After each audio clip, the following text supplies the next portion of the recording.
Do you ever have those days or weeks when life just seems to get on top of you, when you know that you're in a negative headspace and you just can't seem to shake it off? I imagine it, I visualize it as being like one of those, a spiral where you're just going down and down and down, and you know you're making bad decisions, but it's really a struggle to shake it off. This is the time when I head to my trusty tarot deck and ask for some clear and practical advice. The joy of tarot is it's always there, even at 3 o'clock in the morning, and it will always be honest with you. And so I will often shuffle my deck and just pull three cards and just say, what do I need to know about this? Give me that honest answer. It's not a prediction spread, because I think we all know that when we're in that sort of dark spiral space, then whatever the cards predict, we're either not going to believe it or we're going to go, yeah, I knew it would be that bad. So no prediction. Just what do I need to know? Why am I in this negative space and what do I do about it? And I shuffled and I cut the deck, and the first card I got was the King of Wands. Now, when we read for ourselves, the cards will begin to have personal meanings when we read for ourselves. And for me, the King of Wands is going to have to represent my ex-husband. This really makes sense to me. I'm going to a public event on Saturday where he will be there. This is the first time since our separation this has happened. So I kind of underplayed that this is a big deal. And then I get the Devil. So that, yeah, this is a big deal. It's not happened yet in our separation, and it's going to be very strange to go to a public event where we're both going separately, even though we're both going to support our child. And it is triggering emotions that belong in the past for me. And seeing the cards there when I did this spread this morning it's one of those things, I kind of knew it, but I hadn't registered it. And it was really helpful. And that's why I wanted to share this video with you. And the advice was strength. Now, I love strength. There's so many favorite cards. Not these two. These two are never my favorite cards, but this is one of mine.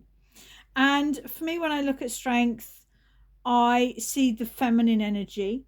With the infinity symbol, we also have that on the Magician, which to me is very much the masculine energy. So this is a very feminine energy. And I see this lion as being the things in ourselves that we don't like. And this is having the courage to be comfortable with yourself just as you are right now. And that is a hard courage for many of us to muster, myself included. There is a real power to this card. The Blue Mountains in the Rider-Waite deck are going to represent your highest potential. And all of us will reach a much higher potential if we accept ourselves just as we are now. Most people I know have a much higher expectation on themselves than they do on anyone else. And it's true. The concept of going to this event is triggering up self-limiting thoughts that I would have had 4 or 5 years ago that I'd forgotten were there. And that maybe this is my opportunity to really just stand tall, be proud, and go, I'm okay with myself now. That there's a power to that. And then I always turn the pack over and look at the card at the bottom of the pack, the World. I say to my clients so many times, you never truly release PTSD or trauma until you have to revisit a similar situation and do it better. And that's effectively what this is for me. It is revisiting, a situation with my ex-husband, but doing it with the calm confidence that I am comfortable with myself now. So this has been really helpful. This is a huge part of how I use tarot for myself. That if I'm having a bad day, if I'm anxious, if I'm worried, 3 cards, tarot, tell me what I need to know about this. implicit in there will always be some advice. And the card at the bottom of the pack, kind of, what's the benefit? What's the point of learning? Because whenever life is tough, I hate the blaming culture. I hate the karmic culture. You deserve this. I hate the what doesn't kill you makes you stronger, because actually that doesn't help. It's not compassionate. But what I do believe is that whenever we go through tough times, there is something we can learn from it, something in there that we can use as a point to grow and learn. And for me, this is about facing my fears and realizing that they're all in my head and they're not real.